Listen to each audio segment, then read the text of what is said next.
Pacific Theater. Early morning. A ridge still soaked in night rain. The jungle is quiet in that heavy, expectant way that only comes before a fight. Mist drifts between shattered palms. Somewhere beyond the tree line, a single American radio man crouches in the mud, his sleeves rolled up. His hands steady despite the humidity. A scavenged loop of field wire rests beside him, nothing more than a few feet of copper bent into a circle. He lowers it toward the ground, the headphones pressing tight against his ears. Then he hears it, a faint pulse. A second, a third. Not gunfire, not movement clicks. The unmistakable static signatures of Japanese field telephones activating deep inside the ridge. System. He shifts the loop slightly. The signal sharpens. Another adjustment. Another position revealed. Behind him, Marines wait for answers.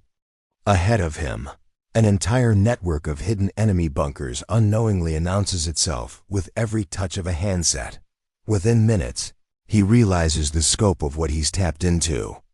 Not one bunker, not a handful. Dozens. And as the map begins to fill, the quiet jungle starts to feel like a battlefield, already tilting in America's favor long before the first shot of the day is fired. The world around him holds still, waiting for the wider story that led to this moment. The quiet moment in the jungle when a lone radio man realized he was hearing far more than he should did not appear from nowhere. It was the result of years of escalating pressure, tactical learning, and the brutal, grinding nature of the Pacific War. By the time American forces reached this island, the conflict had already transformed into a struggle defined by terrain, endurance, and the ceaseless effort to locate an enemy who refused to be seen. Throughout 1942 and 1943, U.S. Marines and Army divisions learned that Japanese defensive systems were unlike anything they had faced in Europe or North Africa.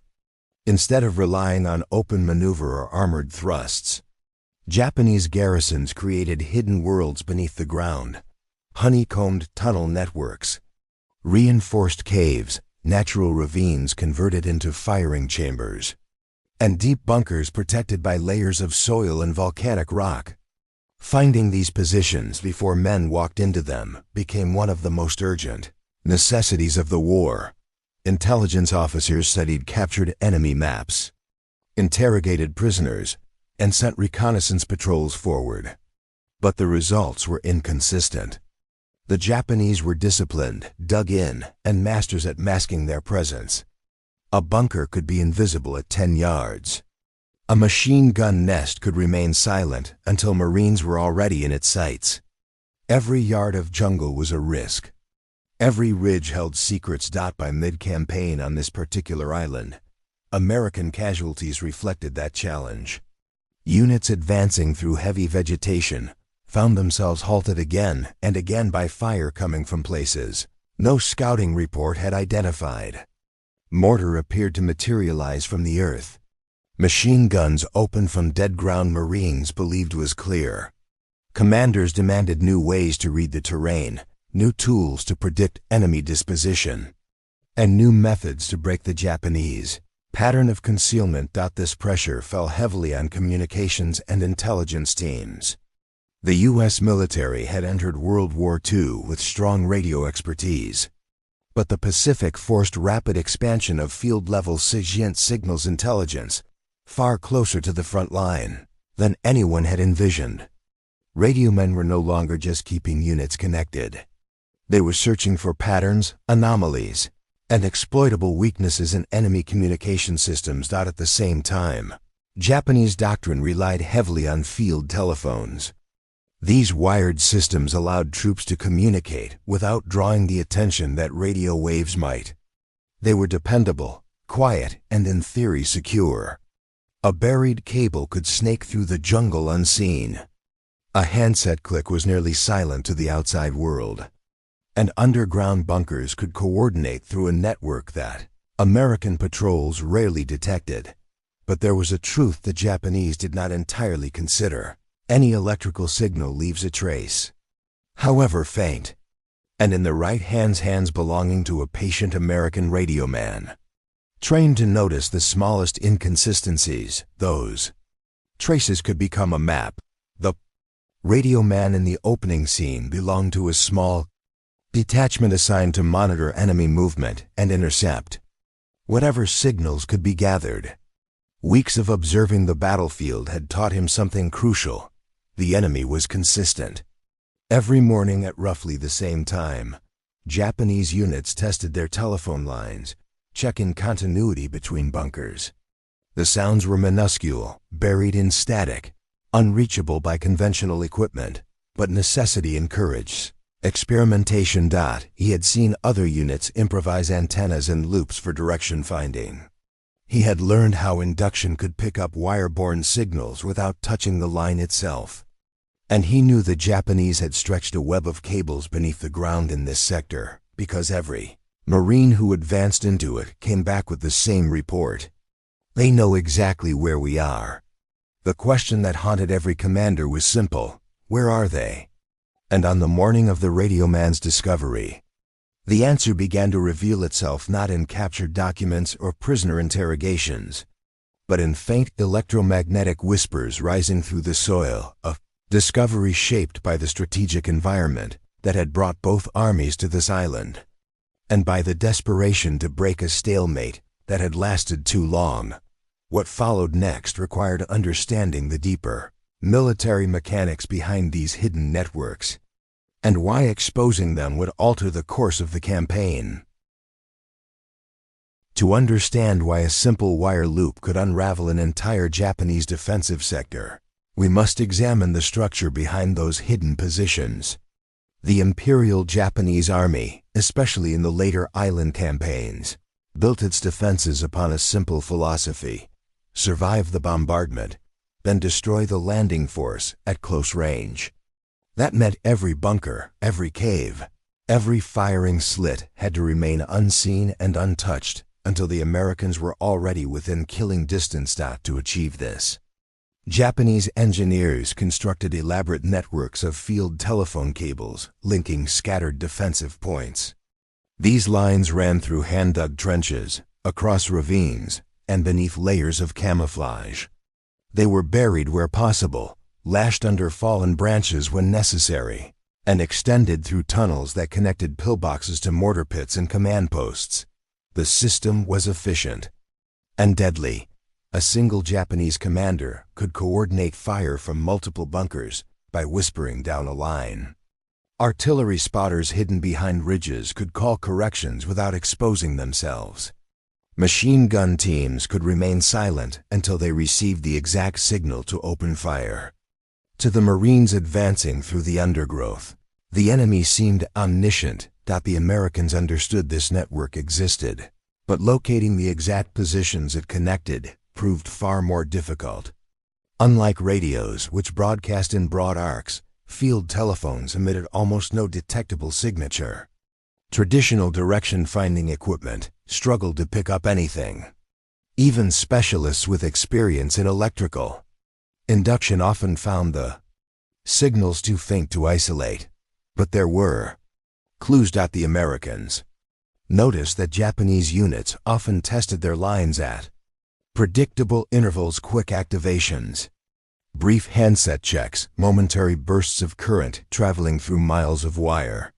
These routine tests were not meant for enemy ears, but routine creates patterns, and patterns can be exploited. U.S. Field Intelligence began experimenting with induction-based interception.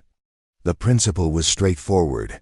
Any electrical current in a wire generates a magnetic field around it. If another wire or loop is placed nearby, that magnetic disturbance can induce a small secondary current. In a lab, the effect is controlled and measurable. In a jungle filled with noise, moisture, and uneven terrain, the idea bordered on impractical. Still, American technicians persisted. The radioman from our opening scene had been trained on these ideas. More importantly, he had seen them attempted in the field, sometimes with success, often with frustration. But the attempt alone mattered. It taught him that even buried lines were not completely silent.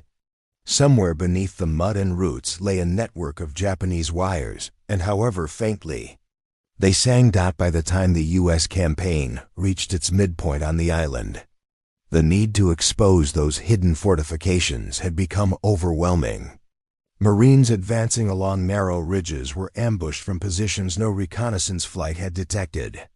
Mortar crews fired with uncanny precision, adjusting rapidly as American units shifted position. Japanese defenders were proving, again and again, that their communication system was their greatest tactical asset. American commanders demanded a breakthrough.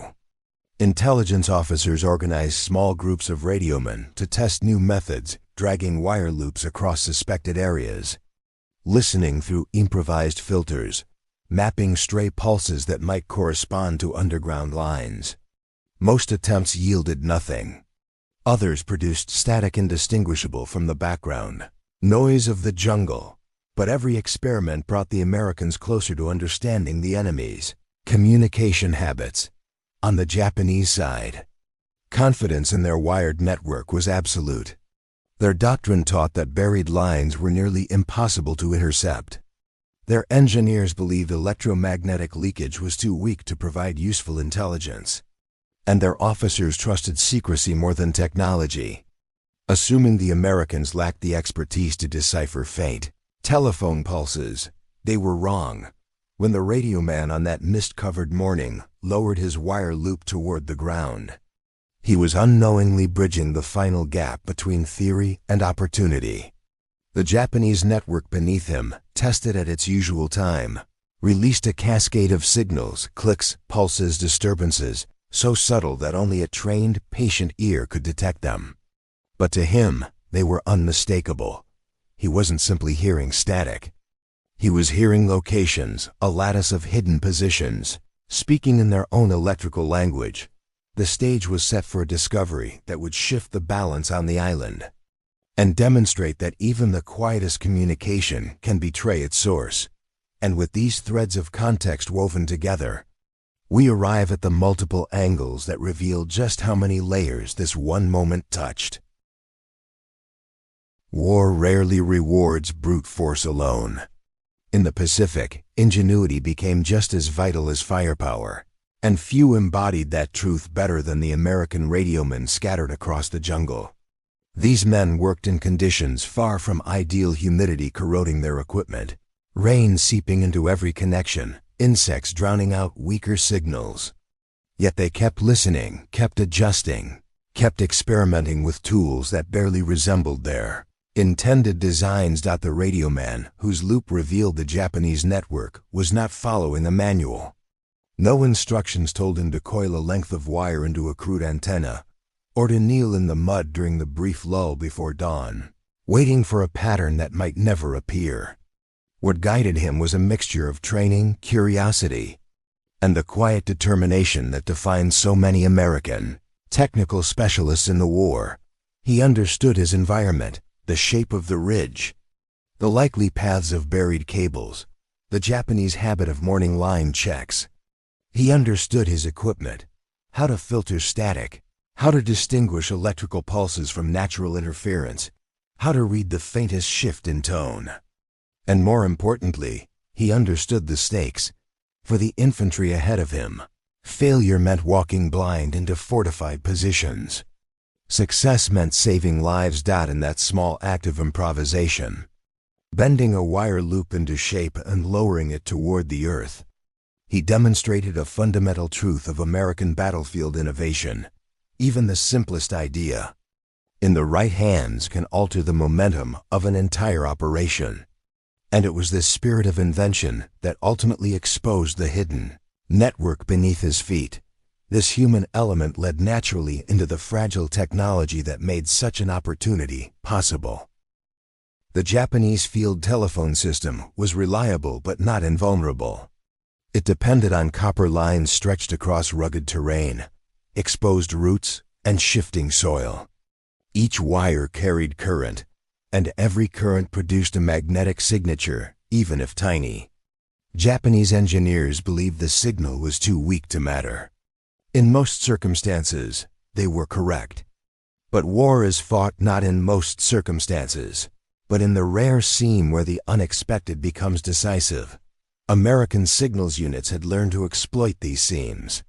They understood that electromagnetic induction, though subtle, could betray the presence of hidden infrastructure.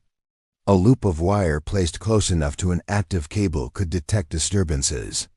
The challenge was proximity, finding the right spot in a jungle that swallowed direction and muffled sound. The radioman's loop, though primitive, was guided by technical intuition. He knew the Japanese preferred defensible ridgelines. He knew that telephone networks converged around command posts. He knew that terrain forced enemy engineers to run lines along the most stable slopes. So he positioned himself where the probability of hidden wiring was highest. When the Japanese performed their routine morning line checks, the radioman's loop caught the tiny magnetic fluctuations. In an instant, the supposed solidity of Japanese communications cracked open. What had been invisible became traceable. What had been secure became vulnerable. The fragility of the system was not in its construction, but in its assumption of secrecy, an assumption the Americans had quietly learned to challenge. And that vulnerability fed directly into another angle of the story, the enemy's confidence in a system that no longer protected them. Japanese officers possessed unwavering faith in their defensive theory. Their field telephone network was a pillar of that doctrine. They believed buried lines were impenetrable, that handsets clicked too softly to betray position, and that the Americans lacked the finesse to interpret faint electrical noise. In many theaters, this confidence held true. Their wired systems had worked effectively in China, Southeast Asia, and the earlier island campaigns, but confidence can become blindness. By trusting their networks completely, Japanese commanders allowed routine to guide their habits. Lines were checked at predictable times. Messages were relayed with consistent patterns. Operators assumed no one was listening. These rhythms, repeated daily, provided the Americans with a clockwork window of opportunity. Moreover, the Japanese underestimated the speed and adaptability of U.S. technical units. They expected sophisticated equipment, not a scrap of wire formed into a loop by a radioman kneeling in the mud. They prepared for textbook countermeasures, not improvisation. They overlooked the possibility that American ingenuity might turn the simplest electromagnetic principle into a battlefield advantage. This overconfidence did not merely expose their locations. It created a widening gap between their perception of security and the reality unfolding around them. As their handsets clicked through the network, they unknowingly announced their position to the enemy one pulse at a time. And those pulses, once mapped, would soon guide the Americans into the most decisive phase of the operation, where the tactical impact of the discovery began to reshape the battlefield. The moment the radioman confirmed that each faint pulse corresponded to an active Japanese position, the tactical landscape shifted. What had previously been a dense, inscrutable jungle filled with hidden dangers suddenly began to reveal patterns, lines of communication that traced directly to firing pits, bunker mouths, mortar nests, and command shelters. For the Marines struggling to advance, this information was more than intelligence. It was a lifeline. Before the discovery, every step forward required caution. Patrols probed the brush with bayonets. Engineers crawled on their bellies, searching for concealed apertures. Casualties mounted from positions no scout could identify. But once the loop-generated map took shape, the hidden battlefield transformed into something legible. Each pulse indicated a handset. Each handset belonged to a crew. Each crew occupied a definable space. Officers quickly realized the scale of the revelation. 41 distinct Japanese positions emerged within hours. Not rough estimates, not speculative guesses, but precise, grid-marked fortifications whose firing arcs and support lines could now be predicted. With these locations plotted, American units could shift their axis of advance, avoid ambush points, and allocate fire support with unprecedented accuracy.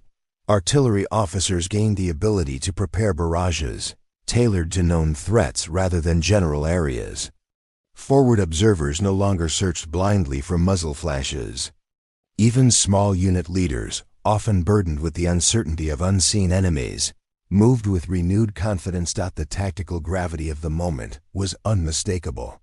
The Americans were no longer reacting to Japanese defenses. They were dismantling them with intention.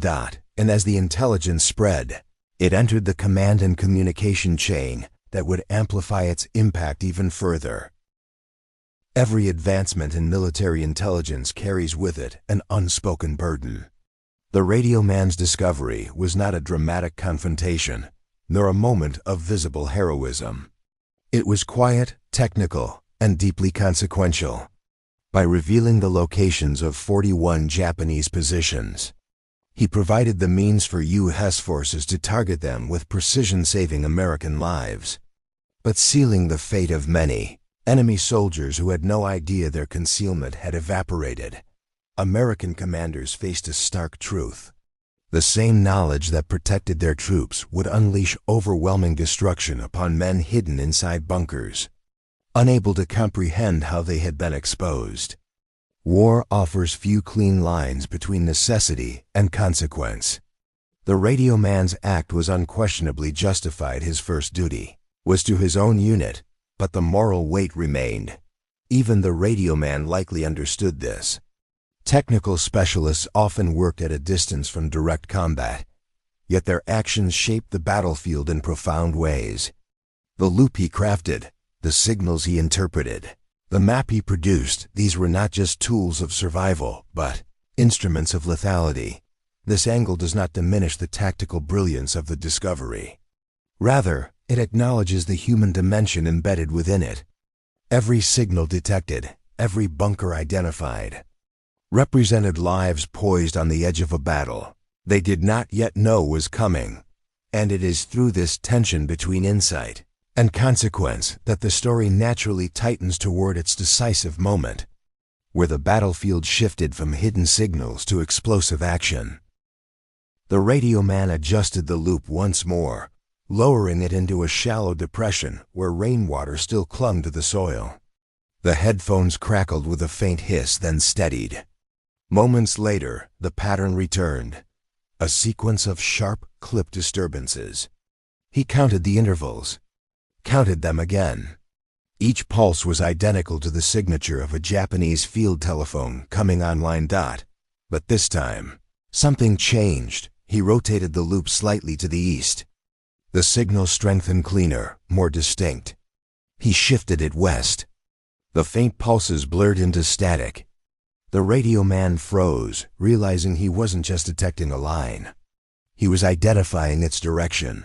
He repeated the process methodically, turning the loop in small, careful increments, marking each spike in signal strength.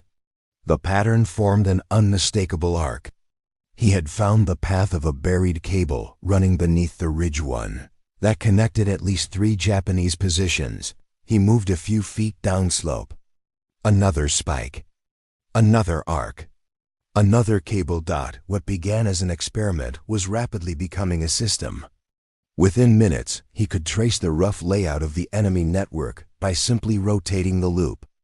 Listening for the distinctive magnetic whisper that followed each activation, he signaled for an intelligence NCO and handed him the first set of coordinates. The sergeant knelt beside him, headphones pressed tight, confirming the pulses with visible unease. They both understood the implications. The enemy's hidden world was no longer hidden. Word traveled quickly. Officers arrived, crouching around the Radioman, watching as he demonstrated his method. One held a map case on his knee, pencil poised to record each location. Another scanned the ridge with binoculars, though nothing was visible through the dense foliage. The map, however, began to fill first with a few marks, then with many. A lieutenant murmured under his breath, "If this is right, this is their whole line." The Radioman continued working, sweat running down his temple despite the cool morning air. The Japanese unknowingly cooperated with every click of their handsets, each test sending another beacon into the loop. Some signals were faint, others strong, a clue to relative distance. Occasionally, two pulses overlapped, revealing junctions where multiple bunkers connected to a central post. By the time the Japanese finished their routine checks, the radioman had exposed more enemy positions in a single hour than patrols had confirmed in a week. But the discovery was only the beginning. Now came the question of confirmation. An artillery liaison officer arrived from battalion headquarters, studying the map with a practiced eye. He compared the markings to previous shelling reports and observed that several unexplained mortar launches aligned perfectly with the newly identified bunker positions. "These are solid," he concluded. "These are real." With that confirmation, the pace accelerated. Runner teams moved to company command posts to relay coordinates. Forward observers repositioned the high ground, ready to adjust fire once the bombardment began. Engineers prepared demolition charges for ground assaults. Squad leaders briefed their men. The enemy was no longer a ghost in the jungle. He had shape, structure, pathways, and weak points. Meanwhile, Japanese operators continued their morning routine, completely unaware that each routine test had betrayed them. They reinforced firing slits, checked ammunition stocks, and tightened camouflage nets. From deep within their tunnels, the approaching battle seemed distant, controllable. Their confidence remained unshaken. On the American side, the tension grew sharper. Officers refined the map, drawing lines between positions to reconstruct the exact layout of the enemy's defensive system. The pattern was clear: interconnected bunkers forming a staggered line along the ridge, supported by machine gun nests and protected by overlapping arcs of fire. Mortar pits lay slightly behind the front row, connected by branching cables. A central command post sat deeper underground. 41 positions, each now marked with precise coordinates. The radioman watched as the intelligence team finalized the targeting orders. He felt no triumph, only a quiet awareness of the gravity of what he had uncovered. His job was nearly finished. The rest would be carried out by artillery crews, riflemen, and engineers who would move forward under a plan built upon his morning's work. As the first American guns began to zero in on the ridge, the final phase of the battle approached, one that would deliver the full weight of the discovery onto the unsuspecting Japanese defenders.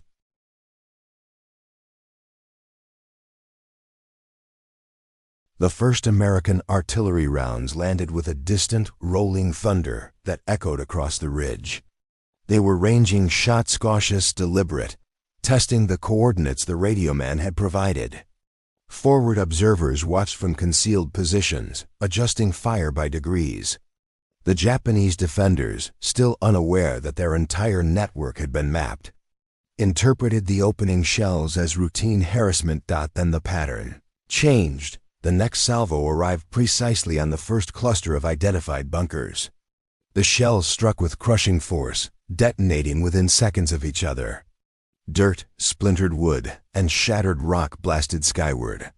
Smoke began to drift along the ridge in thick, dark sheets. Japanese machine gunners scrambled to man their positions, but as their officers grabbed field telephones to coordinate a response, the radioman's discovery exacted its full price. Every attempt to relay orders across the wired network became an invitation for more destruction. The Americans knew exactly where each handset resided. Artillery batteries adjusted with ruthless efficiency. A second barrage smashed into the next set of positions. A third followed, shifting laterally across the ridge like a controlled wildfire. Marine rifle companies advanced in disciplined bounds. They moved behind the curtain of fire, using the bombardment to close the distance before the Japanese could reorient.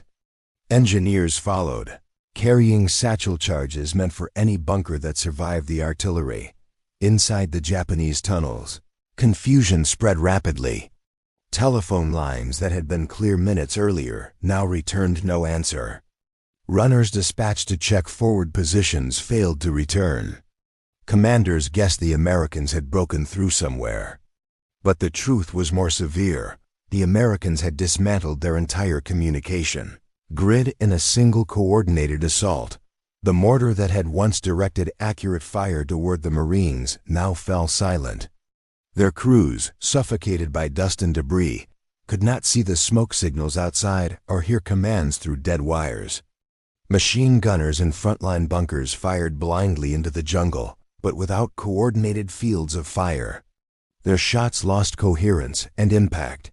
The radioman stood with the liaison officers as the bombardment continued, listening for any remaining pulses through his headphones.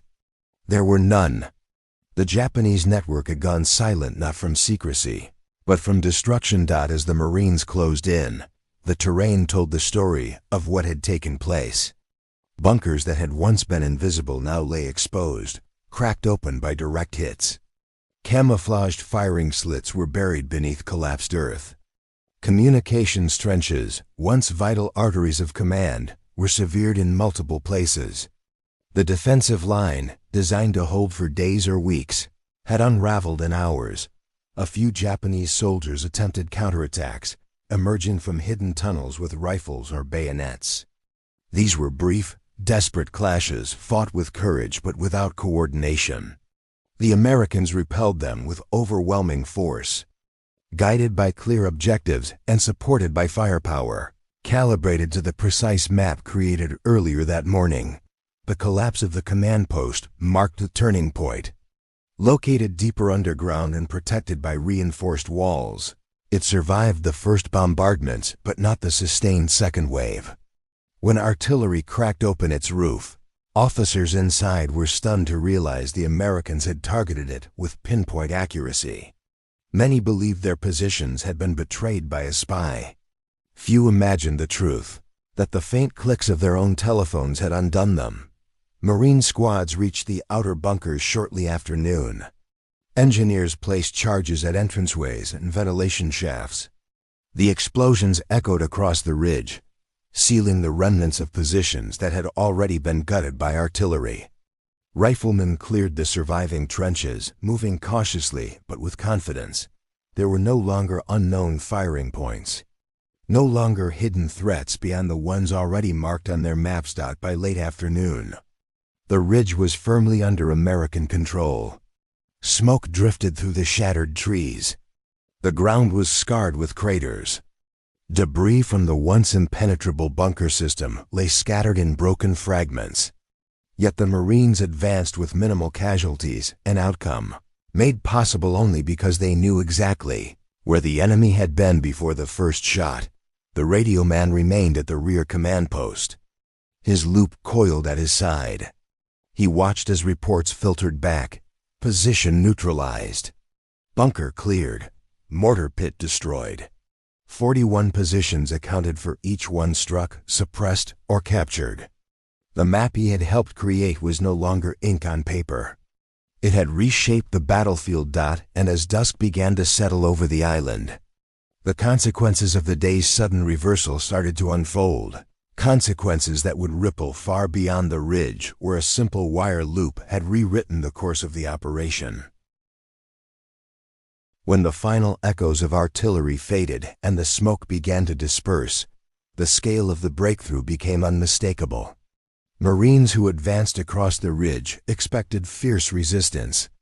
Yet what they encountered were remnants, shattered bunkers, collapsed tunnels, and small pockets of disoriented defenders unable to coordinate a meaningful stand. The Japanese position, once fortified by careful engineering and absolute secrecy, had been undone in a single day. American officers soon gathered preliminary reports from the companies that secured the ridge. They noted the astonishing consistency between the radioman's map and the locations they found on the ground. Every bunker entrance, every mortar alcove, every machine gun position matched the coordinate clusters plotted earlier. It was as though the jungle had been peeled back, revealing its hidden structure in full. Casualty assessments revealed the depth of the advantage.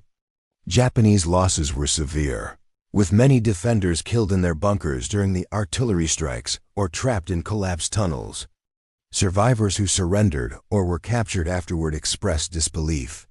They insisted their communications had been secure, their positions invisible, their defenses intact until the shelling began.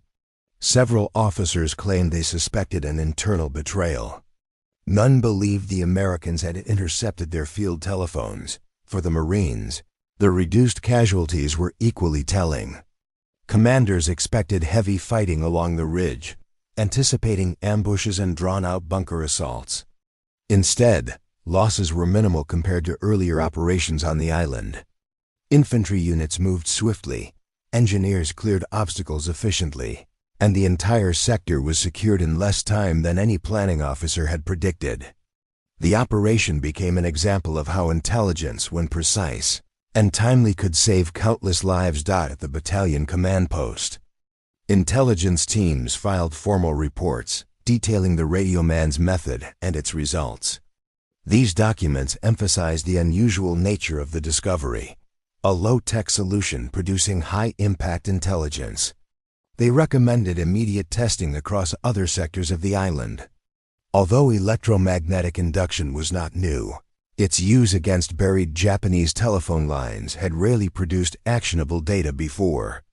This moment provided proof that such interception could be not only possible but decisive. Artillery officers praised the accuracy of the coordinates, noting how the ability to target specific bunkers prevented wasted ammunition and reduced the need for prolonged bombardments. Infantry officers credited the intelligence with allowing them to maneuver confidently through ground that would otherwise have been a deadly labyrinth. Engineers marveled at the precision with which the Japanese network had been reconstructed, but perhaps the most significant recognition came from regimental headquarters, where senior officers labeled the event one of the most effective intelligence breakthroughs of the entire campaign. They noted that the destruction of the ridge defenses opened a corridor for further American advances, shortening the timeline of the island's capture. The discovery had not merely removed obstacles.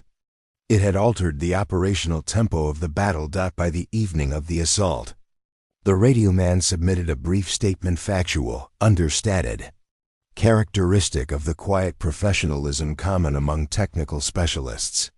He described his loop, his method, and the sequence of signals he had detected. There was no embellishment, no claim of personal heroism.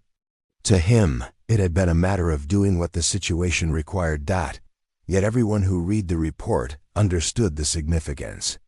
One man's improvisation had dismantled an entire defensive system, and as the reports moved higher through the command structure, the conversation shifted to what the broader consequences of this discovery meant, not only for the rest of the island campaign, but for the future of U.S. military intelligence. In the days following the breakthrough, the implications of the Radioman's discovery continued to expand. American intelligence sections across the island began experimenting with their own improvised loops, testing ridgelines, ravines, and suspected defensive pockets for similar electrical signatures. Although not every attempt produced results, enough successes emerged to confirm that the Japanese telephone networks were far more vulnerable than previously believed. This realization sparked rapid tactical adjustments. Patrols, once sent primarily for visual reconnaissance, now operated with embedded signal specialists. They swept terrain slowly, listening for faint indications of buried cables. In some sectors, they uncovered small satellite bunkers before the Japanese had the chance to man them. In others, they detected command posts concealed deep within the rock. Each discovery fed into a larger effort, stripping the enemy of secrecy, their most cherished advantage, for the Japanese commanders still fighting on the island. The sudden collapse of their communications created internal confusion. Their doctrine stressed unity of command through reliable wired networks, especially in terrain where radio use risked interception. Once these lines were destroyed or compromised, defenders were left with only runners, dangerous in open terrain and slow across rugged ground. Orders that once traveled instantly between positions now required minutes or hours. A defense built upon coordination became fragmented. Its strength diluted. Some Japanese officers attempted to relay cables under cover of darkness. But the Americans were already watching for the faint pulses of new connections. Others resorted to visual signaling, only to be spotted and targeted by Marine riflemen. Piece by piece, the carefully engineered defensive architecture unraveled. Back at division headquarters, analysts reviewed captured documents and interrogated surviving Japanese communications officers. They found no evidence that the Japanese anticipated electromagnetic induction interception. Most believed their field telephones posed no detectable signature beyond immediate tactile range. This gap in their understanding, an assumption born from earlier wars, became a strategic liability in the technologically adaptive environment of the Pacific. American commanders recognized the advantage quickly. Reports recommending formal inclusion of wire loop detection methods in field intelligence manuals began circulating. Training programs incorporated the principles into communications instruction, teaching radiomen how to use improvised equipment to detect and map buried lines. What began as an improvised technique on one ridge evolved into a repeatable method applicable across multiple theaters. For the radioman's own unit, the aftermath brought a mix of pride and quiet reflection. They continued their duties monitoring frequencies, processing intercepted signals, supporting infantry advances. Yet among the men there was an awareness that something rare had occurred. A battlefield transformed not by a major technological breakthrough, but by a moment of insight. The radioman himself did not seek recognition. His after-action statement remained modest, focused entirely on the technical details. There is no record of him requesting commendation, nor of him describing the event as anything more than successful signal detection. His anonymity was not unusual. Many wartime innovations emerged from enlisted technicians whose contributions lived on only in archived reports, training notes, and the memories of those who witnessed them. For the Americans, the ridge became a symbol of how knowledge accurate, timely, and applied with precision could change an entire operation. For the Japanese, it marked one more shift in a war increasingly shaped by the interplay of technology and adaptability. The island campaign continued, but the tempo had changed.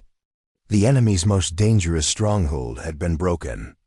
American units advanced with renewed momentum, supported by intelligence methods refined from that single morning's discovery.